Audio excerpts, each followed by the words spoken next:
doing a segment called Impact, talking about real stories, real moments where God is making an impact in people's lives. And we love sharing with you the stories of how God is doing extraordinary, miraculous things. Over the past few months through the ministry, we have seen through the work of the Holy Spirit many wonderful things that we've shared with you, from people receiving deliverance that were bound by demonic strongholds in their life, people being healed, miraculously confirmed by doctors' reports of cancer and different things. You'll get to hear soon from Pastor Delbert Dixon. We were with him in Huntington, West Virginia, and laid hands on a sick lady, and as we were praying for her, a tumor that was on her back literally disappeared in front of everyone, because God's doing amazing things. But the thing that matters most to God and the greatest impact isn't just about receiving a physical touch of our body. Because even if these bodies are healed, one day they're going to die. One day they're going into the ground unless the Lord returns before that time for us. But these bodies are not the only thing God wants to heal, the only place that God wants to make an impact. The most important place is in your soul. God wants to do soul care to you. He wants to heal your heart. He wants to heal your mind. He wants to heal your emotions. And God works in mysterious and sometimes strange ways. And so today, for this segment of Impact, I'd like to share with you a story of how God made a huge impact, where He literally shocked me back to life, where He raised me from the dead, where He brought me back from a place of spiritual suicide. For those of you that don't know, I had been in ministry for 20 years, come from a wonderful family of legacy that made a huge impact in my hometown, my community. My great-grandfather pastored the same church for 36 years. My grandfather made a huge impact in our community. My uncle is active in ministry even yet today. And I had a season that was very fruitful for me in ministry and overseas and in Texas, got to pastor a church. But in the midst of all of that ministry stuff, I lost heart somehow, some way, of many things, and as a result, I committed some horrific sins. I did some things in my life that broke my family, some things that devastated my precious daughter. I was a part of making decisions in my life that affected people in a very, very horrible way. And after coming to terms with making decisions that I'd made that had really hurt a lot of people, let a lot of people down, I went through a place of no longer wanting to be happy, but wanting to be numb. For the first time in my life, I began to drink, and when I drank, I didn't want to put it down. I just didn't want to deal with the consequences and the choices of decisions that I'd made. And I grew up with a mother that was very abusive. To this day, in the back of my mouth, there are scars there where she hit me so hard that she brought the braces out of my mouth and grabbed a hold of my skin. Very abusive, very troubled mother. And I'd really lost over the years. Many times I tried to offer her forgiveness and tried to reconcile, and it never worked. Nothing good came from it. Brought her to Texas one time and thought things were going good, just to find out she was stealing from me, from my daughter, and other things in my home, and just rough. My mom was tragically diagnosed with cancer, a brain tumor that changed and altered her personality. And during what we thought was her final days, and what was the really rough days for me, when I was just caught in a real funk, I made a decision to leave Texas, come to Kentucky, and to be with my mom who's passing away. Just to get here and to have my mom look me in the eyes and say that I was dead to her, that I wasn't her son. Now that was the cancer, that was darkness speaking, but it hurt nevertheless. And she left and she went to Texas and was there. And she should have lived for just a few months, but she went on to live for a couple more years, and we had no conversation with each other. I got a phone call. Fast forward, I'm deeply in sin. I've given up on the thought of anything good and holy and righteous. I'm a failure. I have failed God and failed everyone else. Fast forward, I get a phone call from my grandmother that says, "Your mom's passing away." I didn't care. I was dead inside towards her.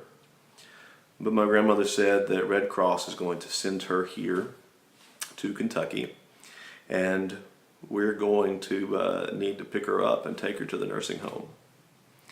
And I told my grandmother, I said, I won't do it for her, but I'll do it for you because this matters to you. And so I made a decision to go and to pick up my mother in Columbus, Ohio, 2.5 hours from here, pick her up. Red Cross was flying her here, and I was just supposed to take her to a nursing home, drop her off, and as far as I was concerned, that was going to be the end of the story. That was my part.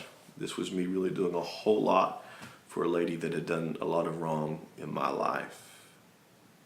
But I couldn't have even begun to imagine what God was going to do through this situation. No idea how God was going to use the person that had hurt me the most to bring the most incredible healing to my life. And so if you'll just stay with me for just a few minutes, I'd like to tell you about how God used my mother, the person that hurt me the most, to bring crazy healing to my life. And maybe the impact God made in my life, maybe it'll make sense to you, and maybe, just maybe, it'll be a blessing to you as well. So, Columbus with my grandmother and my wife, and my mother doesn't get off the plane. We're waiting there for her. I've got all kinds of feelings going on inside of me, and Mom doesn't get off the plane. And so we wait, and we go, and no one knows where she is. And then they tell us there were some difficulties, that she was sick, that she had vomited on the plane, and that the medical people were with her. And so a couple hours go by. And for the first time in a couple of years, I saw my mother. And when I saw her, she was in a wheelchair. She was less than 90 pounds. She was knocking on death's door. And in that moment, no matter what she'd ever done to me,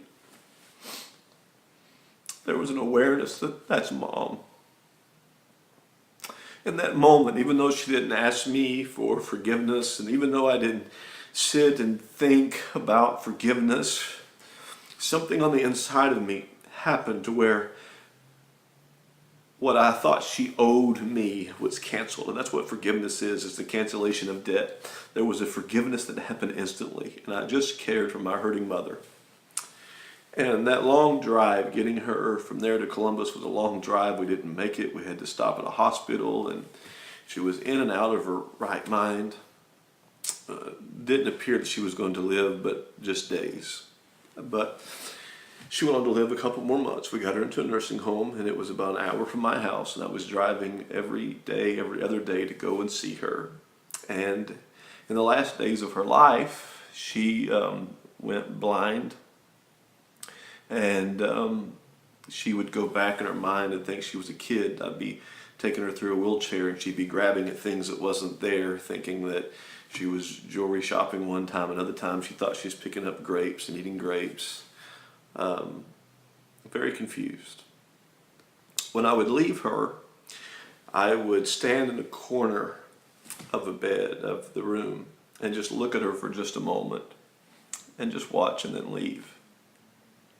Well, one day I've said goodbye to her, told her I've loved her, and I'm standing there in a distance before I leave, and all of a sudden Mom says, "Charles, David, I know you're here."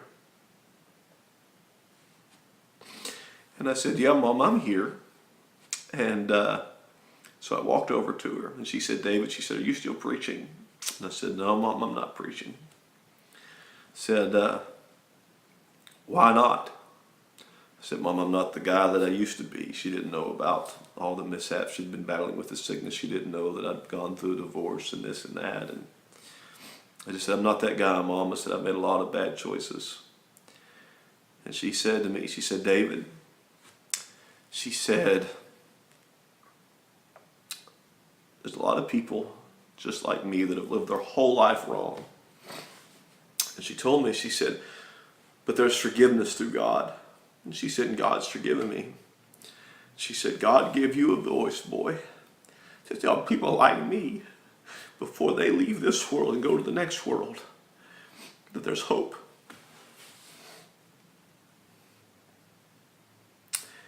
And I said to her, I said, Mom, I said, when you get better, I'll preach again.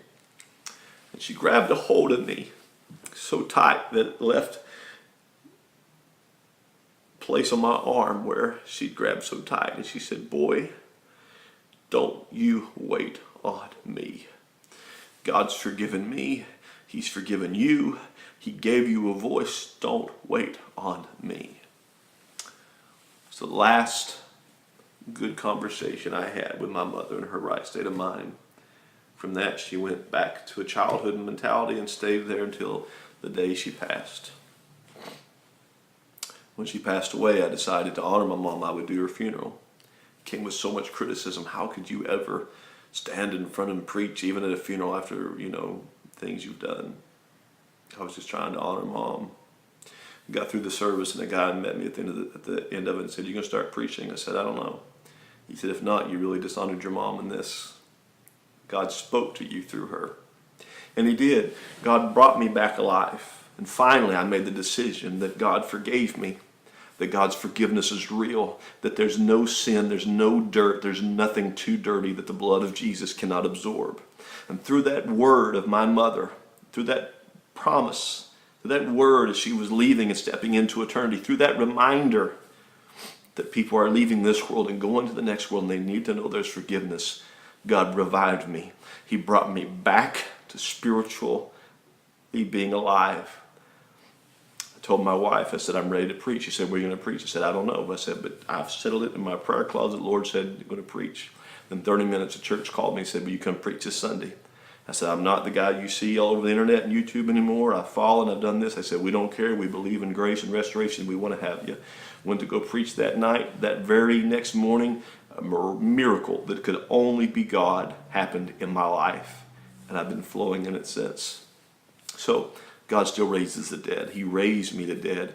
He healed my wound inside of me from motherhood. He restored me. It's a day-to-day battle working with some things and trying to see God work and undo the hurts of the past. But He's a good, good God, and He can raise you from the dead. So I share this with you today to let you know that no matter how bad you're hurting, God can heal you. No matter what you've done, God can restore you. No matter how dead you feel, He can bring you alive. God loves you, He's for you, and He's not against you. His blood wasn't cheap. His blood wasn't blood of just any normal human being. It was the blood of the Son of God that can absorb, wash, take away the stains of sin in your life. Let God heal you today. Let God restore you today. Let God make an impact of raising you from your dead.